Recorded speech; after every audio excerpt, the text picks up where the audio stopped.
Hello, and welcome to another episode of The Molten Truth. As you know, I'm your host, Zoe Michaels, a big fan of books and movies and people who are business owners. This season, we are focused on the music, although we'll still talk to writers and our entrepreneurs while we're at it. But I'm very excited to bring to you today Mark Anthony. No, not that Mark Anthony. This one does a different blend of music, but we're still very excited to have him. And Mark, welcome to the show. We can't learn to wait to learn all about you. If I can get over my tongue twister here. Well, great. Thank you for having me. It's an honor to be on your show. Thank you. And I have to start out like you and I were talking before. I tell everybody as a joke, just to kind of break the ice a little bit. My name is Mark Anthony. I'm an independent recording artist on Iron Gate Records here in Nashville, which is an independent label. And I tell everybody, I'm the real Mark Anthony and not that other guy. So when people look for, of course, he's M-A-R-C, I'm M-A-R-K, but when people hear those two words together, they automatically think of the guy that Yep. was married to J.Lo. And I'll tell you a funny story that stemmed off of that. I've been on Iron Gate Records now, an independent label here for about almost 4 years. And the first year I was with them, I released my first single. I wrote all my songs. I write all the songs for my band. And the first single that I released was called Running Away. And Running Away is like it's a real cool pop rock kind of a song. My genre is Americana. And we always end my show with Running Away. Well, I was so excited to know that I was going to be on a streaming platform. I hadn't been my whole life. And I was so excited about my first single coming out. And I'm sitting in my truck and I dialed up whatever it was, YouTube Music or one of the streaming platforms. And here's my song. And it comes on and the title says Running Away. And then it says artist Mark Anthony. And while it was on the screen in my truck listening, there's a picture of the other guy with my song playing, right? And I looked at that and I said, oh no, we're not going to do it that way. So I immediately called the record label and I said, hey, we can't do this. He's getting total credit for the song that I wrote, right? So we decided at that point to regroup a little bit. And so now we release all of my music, all of my singles can be found under my band's name as opposed to my artist name. So my band is called the Mark That Anthony explains Ensemble. that. And if people were to look up Mark Anthony Ensemble, they'll get all my singles. There's 12 of them out there, with the latest one being released now on a couple months ago, July 31st, is a song called Always. So, so we changed up that game plan right quick because I sure didn't want his picture coming up Well, every time my exactly. songs That's the were problem with having a released, name right? that already has so much fame Yeah. attached to it. On one hand, it Yeah. raises people's attention, but at the same time, it's the wrong attention. Here's a story to go right along with that. Now that was just me listening to myself, right, in my own vehicle, excited about it. And so I knew we couldn't do that. But right after that, I got a request, similar to yours, but it was in the UK because my music is distributed not just on the American, music platforms, but I'm on, 80 plus platforms around the world because in Europe, they have their own set of music platforms, just like we have in the United States. And I got a request through the record label. They said someone in the UK wants to interview you on their radio show. And I said, oh, great. I'm so honored. Let's get it launched. So we got it all set up. We had the date and the time. What I didn't realize was that when the date came, they were 8 hours ahead of me, right? So I was expecting a call at, I don't know, maybe 8 in the evening. And it came up at 1 in the afternoon. And my phone said, it didn't say no caller or unknown. It said Spain on my phone. And I thought, whoa, we've all been raised that you never want to answer Yep. international calls, right? That can get you in a lot of trouble with billing and everything else. So I ignored it. And then the call came in right after that again somebody was being presented, said Spain. And I thought, I wonder if this has something to do with that interview that I better get this call. So I answer the phone, right? And I hear this guy in broken English, and he says, Anthony, I'm going to try to emulate it as best I can remember. Mark Anthony, you're live on whatever it was, whatever his station was in Spain. I think it was Madrid. He says, you're live on this show. And I said, oh, thank you so much for calling me. I'm so honored, right? Uh, and right away he starts in with the music questions. And he goes, let's get right to your music. He says, in 1986, you had a song, and he names Mm-hmm. the other guy's song, the other guy. And I knew right away we were in trouble. And when he got done with this lead in, I said, no, sir, no, that's not me. That's the other Mark Anthony. And he didn't get it. I thought, we fix that and move on. But he went right into the next question, and he just glossed over it. He says, he goes, okay, well, Mark Anthony, in 1992, you had a famous song with, and he names this female singer that I did a duet with. Yeah. That the other guy did a duet, not me, right? And I let him get through it, and I said, no, sir, that's not me. I said, you're talking to Mark Anthony, the singer-songwriter in Nashville. And I thought that'd clear it up. And there was this long, Yeah. awkward pause.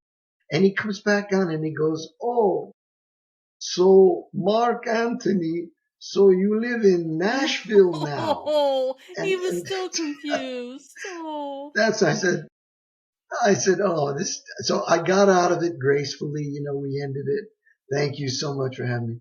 And then I called the record label and I said, please, in the future, moving forward, when people request an interview of me, please make sure they know which Mark Anthony they're speaking to, Absolutely. right?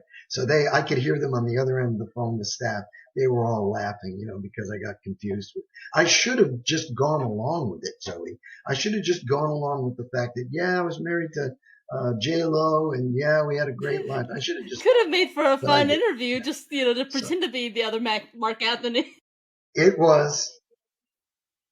It was, and needless to say, it was not that interview that I saved, the link to or Yeah, anything. I just I deleted get you that one. though. It happens. Yep. So, and it's been a But journey since but then. but I can see it. That's I understand people who try to give their children very unique names for that reason, even though I detest my parents gave me a very unique name, not the one that you're seeing on the screen here. My parents put a completely different name on my birth certificate, and I fought it for 50 years. And I said, enough, Uh, and I'm going to go use this name from now on. And then I use a pen name, which is there Zoe you go. Michaels, for my books and for my podcast. So I Sure, really struggle with sure. unique names. But if you're gonna be Yeah, in the public eye, there's a certain advantage to having a unique name, so you don't have the Mark Anthony debacle. Because yeah. And there's lots of other Mark Anthony's. I mean, the bass player in Van Halen's band was Mark Anthony. And if you do a search, right, Google search. Yeah, and if you do a Google, you just put Mark Anthony on Google, you'll get a huge laundry list of Mark Anthony. Some of them are musicians, and others are celebrities, others are actors, and all kinds yeah, of people. But yeah, so that's why we release all my music under my band's name, and we cleared up that confusion a couple years absolutely, ago yeah. for sure. Well, and I think that was very wise. Still using your name, but then adding the ensemble to make it very crystal clear that that's what this music is. It's very specific to you, but it's still, very easy to differentiate it from Mark Anthony, who we've been discussing up until now. Yeah, and there was a reason for naming it the ensemble as opposed to the Mark I Anthony wondered Band, about right? that. Which doesn't sound very original, number one. Yeah, it doesn't sound very original to begin with. And there's other Mark Anthony bands out there. But I wanted to name mine Mark Anthony Ensemble because I knew from the outset that the Mark Anthony Ensemble was going to be an evolution of players. It was going to start in one form, which when it started, it was very acoustic. It was actually me. It started originally as a duo. It was me and a brilliant dobro player here in the Nashville area, a guy that goes by the name of Johnny B. And Johnny B is just a child prodigy on the dobro, just incredible bluegrass background. And what it was we met years ago at songwriter nights, when I first came to town, and I learned his material, he learned mine, and we started to go around as just a duo, playing each other's music in songwriter nights. Well, years down the road, when I decided that I wanted to make this a little more cohesive as an act, it was the two of us, and then we added a cajon player behind us, right? Just playing some light percussion and shakers, that kind of thing. And it started to, you okay? Okay, it's back to recording now. It just had stopped recording. Um, There you are. are you with me, Mark? I sure am. Okay, yeah. Riverside had stopped recording suddenly, so it'll clean up with the AI at the end. So we'll fix that. Okay. But so you were saying, okay, so you were Yeah, explaining the ensemble and how you added the third guy we that had was a behind you third, with I and forget what and now it instrument. started to sound a little bit more rhythmic, and then we added a bass player, and all of a sudden it started to sound like a band. And my dobro player fell ill. He had some health issues, and then he had to have open heart surgery, he had carpal tunnel surgery, and he couldn't play anymore. And I always wanted to turn this into the kind of band that I was more accustomed to as far as my musical roots, which I'm happy to discuss with you. We'll go into that. So I play electric and acoustic guitar, and I didn't Okay. have that opportunity to play the other guitar, electric in that format. So that opened it up to changing all the instrumentation. And now I got a full kit drummer instead of a cajon player. Full kit drummer. We already had a bass player, and I was a guitar player, and I added another guitar player who played both electric and acoustic with me. And now it sounded like the Eagles, right? And that's exactly Nice. what I wanted to turn the band into, was more of a folk rock format, if you will.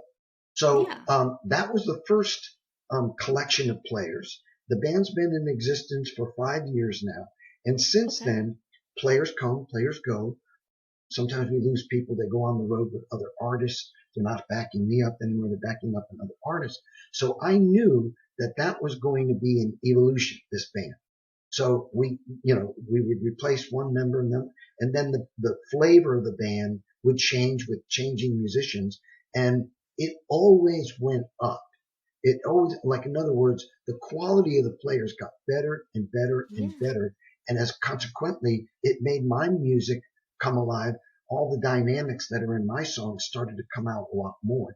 And I would say currently I have the best compilation of players at the end of this 5 years than I've ever had before. I'm introducing a new bass player, as a matter of fact, on our next show on October 25th coming up in Cookeville, Tennessee. So I've got great players, and I knew that was going to happen. So I didn't name it the band. I named it the ensemble, knowing that it was going to be a moving target, if you will, because it definitely has changed from its roots when I started it, which was very acoustic, just acoustic guitar and dobro. And now what we do is a wide variety of Americana music. Of course, if you listen to my songs, they're not cookie cutter. Most bands, you listen to one song, you hear 10 songs. They all sound the They all same. sound They have the yeah. same instrumentation. We mix it up. So I play electric and acoustic. Sometimes my music and my band delivers a song and it's more rock than it is acoustic. Yeah. Sometimes I'll put the electric down and the other guitar player will put electric down. We'll both pick up acoustics, sit down, and all of a sudden it becomes a real nice acoustic blend. And so we'll do that. And then other times it's electric and acoustic together. So what people really appreciate about the Mark Anthony Ensemble is at the end of the night, they get a lot of different flavors, rhythms, instrumentation changes. And it's similar to going to an Eagles concert. I use them as an example because I remember seeing them in the old days. And Yeah. sometimes, um, not Don, yeah, Don Henley, the drummer, would get off drums and he would come forward and he'd play acoustic guitar, and you'd have three or four acoustic players lined up, and then he'd go back on the drums. They'd pull up Yeah. the electrics and they would rock out for the next two or three songs. So we do a similar format, and that frankly is just hard to find in the music business anymore. Even if you go to a professional concert, no matter who you see, especially in the country field, you're pretty much going to see and hear the same sound for that set of that artist. And I like to That's mix it up. largely true. I do it, and it's part of the show. I mean, part of that is for showmanship, and it keeps the interest going. So people never know what they're going to get. All of a sudden, we pick up electric and we rock, right, for a couple songs, and then we put that down, and then the flavor changes to a samba kind of a rhythm, or a Nice. Jimmy Buffett kind of a islandy feel. And then we switch from that to something else, or we might sit down and do a real pretty picking instrumental, and then we go back to folk and rock together. So that's Very kind cool. of my show, a description of my show. Do you only tour in Tennessee, or do you ever step into Kentucky or other states? I have gone to neighboring states. I have gone to and played in Alabama and Kentucky. The problem, Zoe, for an independent artist, not a mainstream country artist, right, Hmm. um, is that it is hard to get to other states and travel long distances, and to be able to demand a fee that is deserving of that. I get Because that. when you're relatively unknown in the Americana field as an independent artist, you can't command the kind of money that will cover all those expenses. Because once you're True. talking about getting outside of let's say, a 250-mile radius, which is what I Mhm. set myself as maximum for the band. If you get outside of that, you're talking about overnight accommodations for four people, besides the band fee, besides a sound company that has to go with you. And then the costs just get more than what people can afford in their budgets. Right. Yeah. So to be realistic, I tour within Tennessee for now, until God in his infinite wisdom opens up another door where I'm able to do more. I would love to play, all over the Eastern seaboard. I'd love that. But, Absolutely. you have to be able to get enough of a fee to justify all those expenses. And that day's coming, Absolutely. frankly. Yeah, Yeah. I I believe hope in it. it It's does. coming. If you're ever near Thank you. Cincinnati, I'm gonna be thinking to myself, I want to go to one of these shows. And I Oh, I live would near love to play. Cincinnati, Oh so gosh, yeah, up in Ohio, I would love I'm to like, play up sign there me for up. sure. And I may just have to get down to Nashville one of these days. It's been a while. Usually, when I'm in Nashville, I'm visiting friends and family, and I'm usually, Right, there just one day, and it's all about friends and family, and not about sure. having fun outside of friends and family. But Well, if you I ever may get have to down make here, room. and this is for your listeners as well, um, on my website, markanthonyartist.com, there is a touring tab, and you Ah, click on the touring tab, and you can see all the places where we're playing next, and the details that go with it when you click on that, whether it be a ticket link or a free show or something like that. This time of year, things slow down, so I'm sure. not Weather's getting playing as many colder. shows now in the fall, as we get closer to winter, than I was doing in the summer. I was doing a number of summer concerts, Hmm. different series that communities have, and then they hire the band. Um, Yep. we were on television. We were on our local NBC affiliate here in Nashville, Channel 4 WSNV. They have a show for local talent called Today in Nashville, and they have a wait list that is literally probably a year and a half long to get on that show. And I played on it for the first time 2 years ago. I appeared on there with the Mark Anthony Ensemble doing my current single at that time. And they liked the band so much, they asked me to come back this year. There you And go. that was in February. So since we played in February, of course, all of that exposure on television has just really catapulted the band. And I've gotten calls from people I've never gotten calls from before saying, hey, can you come and do a show for us? So we debuted at the Tennessee State Fair which is the Okay. largest state fair in the Southeast. We just made our debut in August and did an hour and a half show there. They've already asked us to come back for 2026. And the Tennessee State Fair, which is held in Wilson County, is absolutely huge. I mean, hundreds of thousands of people attend. It's on for approximately 2 weeks. So we were featured on the community stage this year, and we're going back next year. So, more and Excellent. more doors are opening up, and I'm just excited because, I've seen this evolution from the start. Whereas the guys in my band currently, they weren't here from the beginning, right? So I'm smiling just thinking about how far we've come. Absolutely. Yeah. You have a unique vantage point because you were there. I mean, it's all started with you and your plans, and yeah, they just walked into something that was already a work in progress. So, but how Yeah, cool. when you say it started with me, I purposely, to give you a little background of why I do this and what it's all about, Mark Anthony Ensemble. So I've been here for approximately 38 years in the Nashville area. Okay. And I came here In Franklin, specifically, right? You're in Franklin, well, not Tennessee? Franklin. I'm in Franklin, have been in Okay. Franklin, Williamson County Okay. for 10 years now. But out of Okay. that, when I first moved here, I moved to Nashville from the Northeast. I came from Connecticut originally Oh, okay. to move here, and with aspirations of becoming a country artist. And things were going pretty well in the first year or so. I was showing up at all kinds of songwriting nights. Before long, I had some people from BMI that were coming out following me, or they liked my music. They knew it was going to be different. It didn't exactly fit the country mold, but it was Right. country flavored, right? Hmm. Because of my musical influences, mainly from California in the 70s and 80s, which included definitely the Eagles, Dan Fogelberg, Poco, Loggins and Messina, Jackson Brown, James Good Taylor, mix.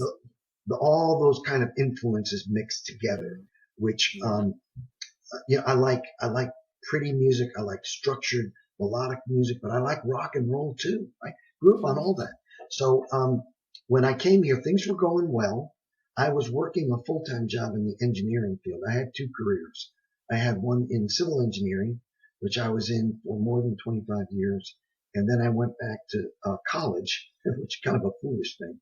I went back to college at a very late age. I was almost middle age when I decided to go back to college and do something more creative with my life. And I graduated college for the second time when my oldest son was graduating high school. His dad was graduating college for the second time. And I became an interior designer because Okay. because of the music that was in it, I wanted to do something more creative because I'm a left brain, right, guy. and, um, and I did that for 12 years. So during that time, well, to get back to when I moved here, things were going well until my wife at that time became pregnant. I had no children when I came here. And when she became pregnant with Mark Jr., um, I decided, autopilot kicked in, and I knew that I needed to do what my dad did for me, and that was he was a hard worker, he was a great husband and a father, and I decided I don't need to be in the bars and clubs anymore, trying to make it in the music. I need to be home and be a dad and be a good husband. And I did a Yeah. very good job of that for the next 20 some odd years. And I literally disappeared from the music scene. And at that time, I had gotten on local television and then got on national television in a national talent search contest put on by Discovery Television, which at that time was like their equivalent of Star Search.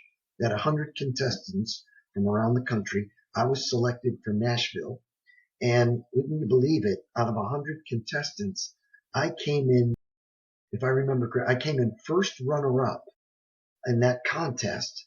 And I was Yeah. the only person out of 100 contestants that sang and performed an original song. Everybody That's else did a cover song. significant.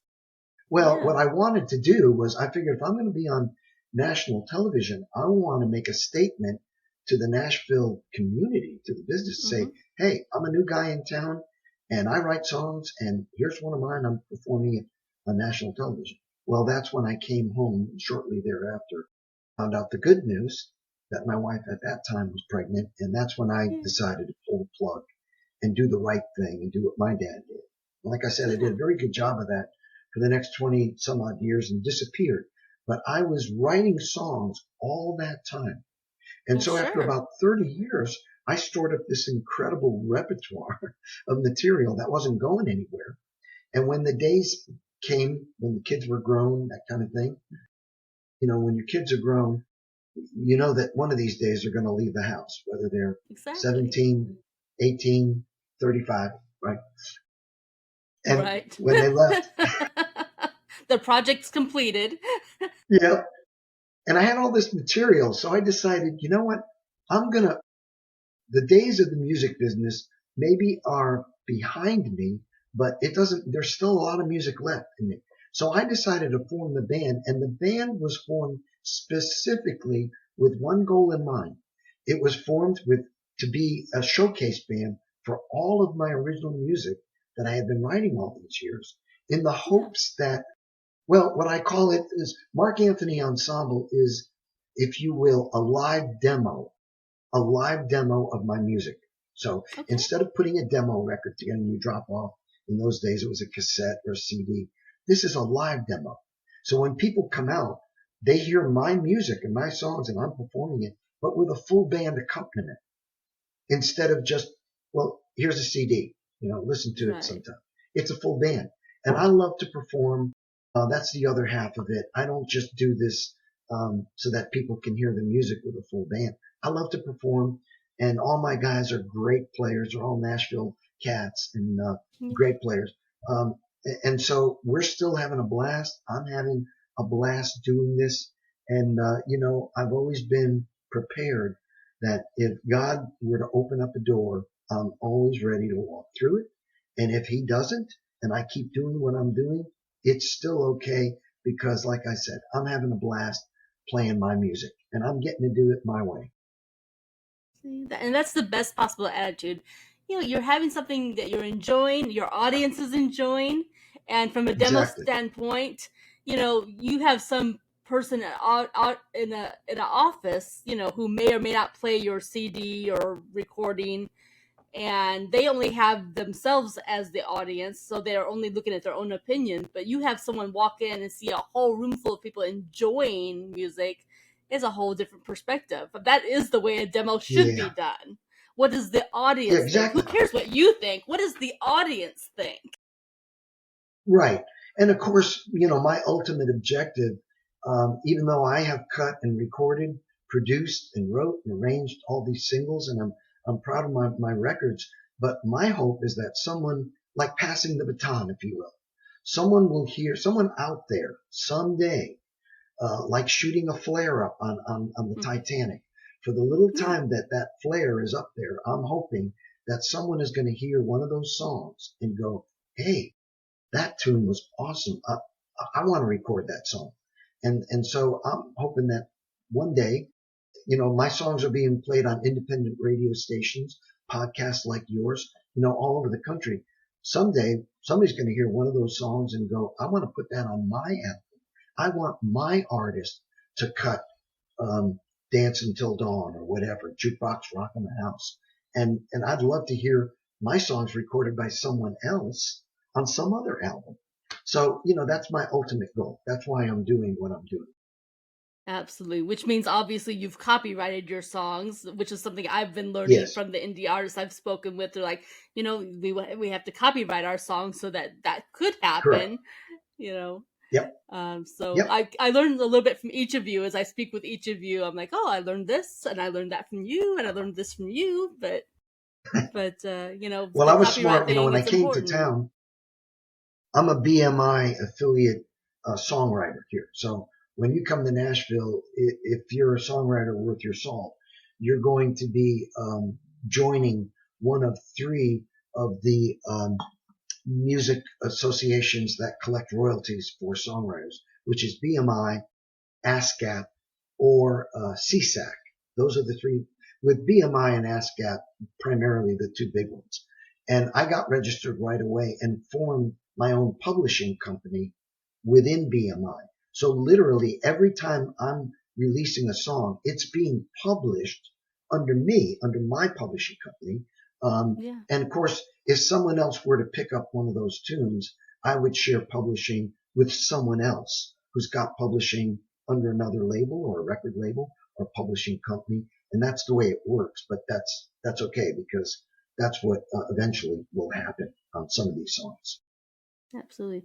Now, do you have any connections at all with the International Singer-Songwriter Association, or is that something separate from all of this? It is separate, and there's more than one of those associations. Like there's the NSA here in Nashville, Nashville Songwriters Association, and it's mainly set up so that writers can get together and co-write songs together, which is a big thing here in Nashville. I'm Sure. not against it, not at all, because some of the greatest hits that are out there were done with cooperation and compilations between more than one songwriter, like groups of Mhm. people, sometimes two or Yeah. three people.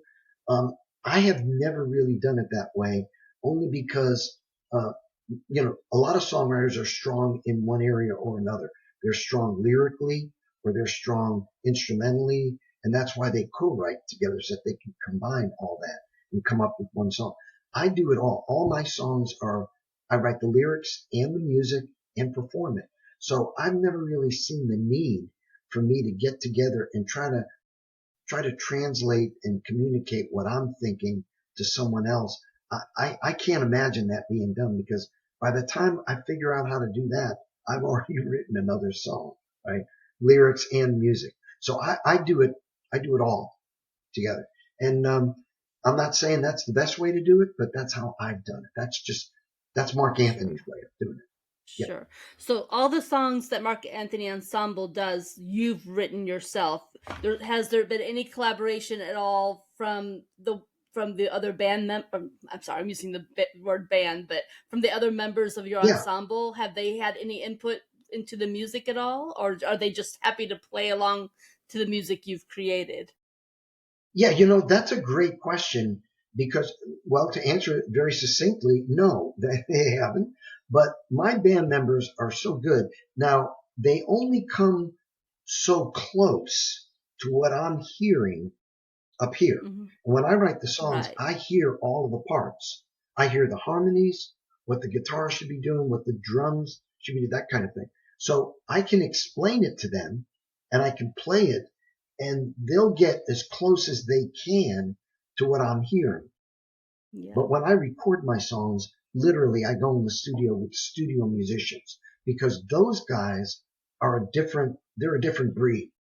What they do for a living is different from what my guys and my band do. And my band, not any discredit to them, they're all great players and they do a great job in the live show. But in the studio guys can hear something and you don't have to tell them anything. Literally, they already know exactly what they're supposed to do. And my records, I mean, some of those are about as close to perfection from what I heard when I wrote it as what was recorded. So I'm very pleased Amazing. with the last six of my songs. The last six were done professionally. The first six were done almost more in a home recording studio setup, and they're fine. They're out there. But the last six songs, which I'm about to put on my first EP, which is going to come out, called Exodus. It's going to be a six-song compilation, starting with "Take Me Down Slow," in order of the way I released them. "Take Me Down Slow." Then the next song was it was Jukebox. I'm sorry, no, "Take Me Down Slow." Then it was "For You." Then the third song was "The Mystery." "The Mystery" is the only contemporary gospel song that I have recorded and released around Christmas time a few years ago. And then we did "When Will You Come Home Again," very Jimmy Buffett-ish, sort of. And then I did "Dance Until Dawn," which is a pure rock and roll song. And then the last one that just came out is called "Always." And "Always" is a real pretty song with beautiful acoustic piano in it, slide guitar, three tracks of acoustic guitars, and 3 and 4 part harmonies on it. And it came out beautifully. So those last six are what I'm going to master. At this point, I have to do some mastering, and then I'm going to put it on a CD called Exodus. Again, synonymous of a journey, right? Exodus is the second book of the Bible, and it's all Mm-hmm. about a journey. So Right. True. that's what I'm going to name my EP, and it'll be. I'm working actually with a lady starting tomorrow. We're going to start discussing artwork and layout and all that stuff. So that's coming. They're out there as singles, but this 6-song compilation, people will be able to get the CD and open it up and see all kinds of pictures, and they'll be able to read the credits for each song, who played what, what the recording engineers, because I want to make sure I give credit to every musician that played on my records, because they made those songs come alive. Yeah. Absolutely. The more I speak with musicians, the more I realize, there's already a personal investment when you are writing the songs. You're already personally invested in this song. You've created it from from your life, from your experiences, from these ideas in your head. So there's that emotional and artistic investment in this song. But then with the indie artists especially, there's also the time and the money spent in the studio to produce this song, and then you Oh yeah. hope that it gets played enough that maybe you get a return on your investment, and realizing that having the shows in person, those are going to be the most return on your investment because people actually paid to get into the show. But you know have you ever had a song where you have not broken even, at least broken even at bare minimum? I would Is at say that. every single one of them. Every Yeah. single one of them. And there's a reason for that. I mean, I have to say I'm blessed. I'm blessed financially that I can do what I do, um, and be able to cover those expenses. And I do it partly because this is for my own enjoyment too. Whether it Right, it's pays a labor off of or love. not is really secondary to me. When I play a show, of course, we all make money doing that. Um, I sell merchandise at our shows. I have Mark Anthony Ensemble T-shirts. Does it cover the cost of doing a recording? No, it's probably a drop in the bucket, but it's okay because, I'm doing this for me too.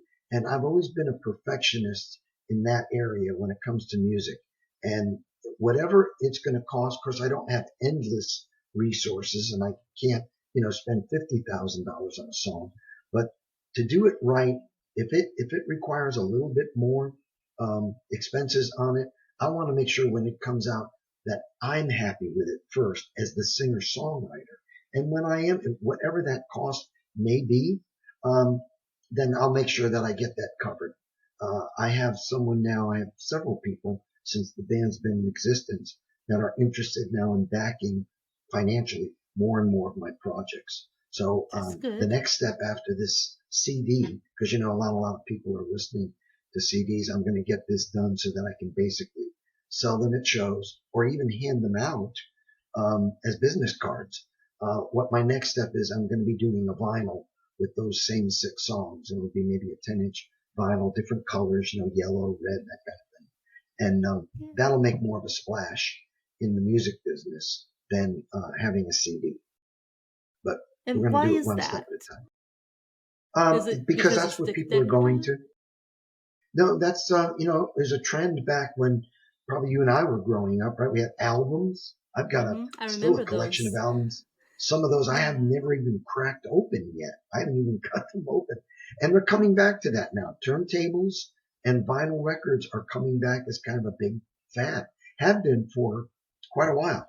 So, I'm going to be making a vinyl. Yep. Yep. Do you know why And that now is? you I'm can get just them kind in of different sizes. curious because I, Yeah.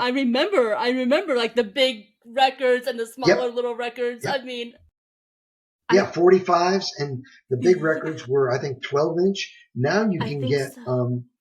10-inch vinyls, which are Yeah. kind of cool because you can pack them in a bag, maybe a little easier than a full album.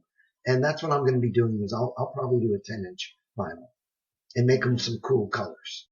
Instead of that, you and I were growing up, we had just the black albums, right? They were just That's what black. I Now remember. you can get them And just in, having now knowing they're like clear. exactly where to stick the needle just to get to the song, and somehow we knew where exactly where to put that needle just to hit the song just Yeah. right.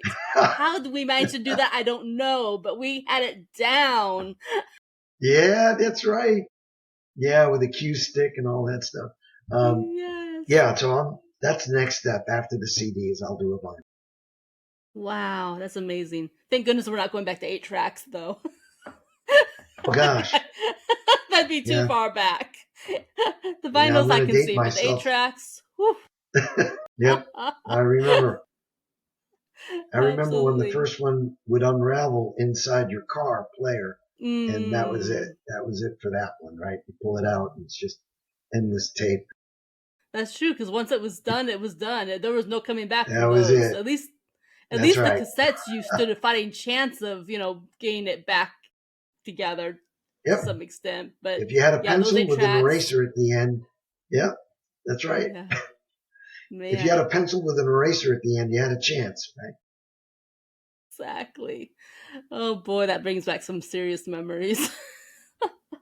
But Yep. as we're getting ready to wind down, because our time has gone by so quickly here, but I wanted to give you a chance to make sure that I know we've got markanthonyartist.com where people can also find out about Mark Anthony Ensemble. And I think there's like a link tree. There's a link to that where it goes to all your music everywhere. That's right. Right. And other social media sites because the band's on Instagram, Mark Anthony Ensemble. We have an Instagram site. I am on Facebook, but the Facebook site, I'm having some problems getting to that Facebook site. I have to probably create another one. It's out there, but it is not updated with current information on the band. But there is one that exists. We're on LinkedIn. I'm active on LinkedIn. You can find the band on bandsintown.com, which is a popular site. We're on bandsintown.com. Of course, my music is on SoundCloud um, as well as, like I said, all the music platforms. So basically what people need to know is, and they can contact me if they want to contact me, which I love reading, emails that people send in. There is a contact tab again on the website. So the main things you need to know is website, learn all about the band, learn about my bio, my background. Some of the things we talked about today in greater detail can be found on markanthonyartist.com. If you click on the About tab, you can read all about my background and you can read the biographies of the bios of every one of the guys in my band and look at their pictures as well. And then there's the Great. tour tab. There's a merchandise tab, which shows all the t-shirts. I've got different colors. We've got the Mark Anthony Ensemble logo, small one on the front and a large one on the back. Um, and then there's an EPK tab, which I use for people that need to hire the band, that need technical information, our stage logistics, that kind of thing. So yeah, it's a great website. And then to find the music, of course, there's links on the website, but to find the music on any of the music platforms, just type in Mark Anthony Ensemble, whether you're on YouTube Music, Spotify, Pandora, Apple Music, iTunes, Mark Anthony Ensemble, and all of my 12 singles will come up. Sounds good.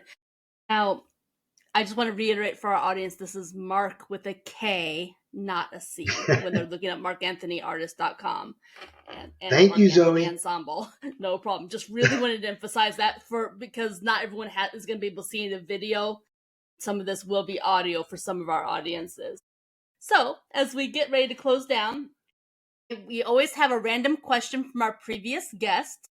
Our previous guest, who came to us from Adelaide, Australia, he Ah, left the question of if you could live on another planet, same conditions as Earth, everything's just the same as Earth, purely based on the name of the planet alone, what planet would you choose? So just about the planet's is name. wow. You know what? I guess I would have to say Mars, only because there's so much activity right now with people like Elon Musk, and SpaceX and all that, and they're talking about it maybe being partially inhabitable.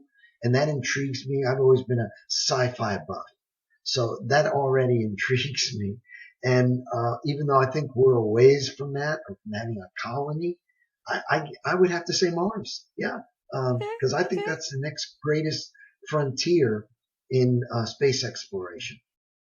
Yep, yep. So there's Well, my that's a story. I'm sticking to it.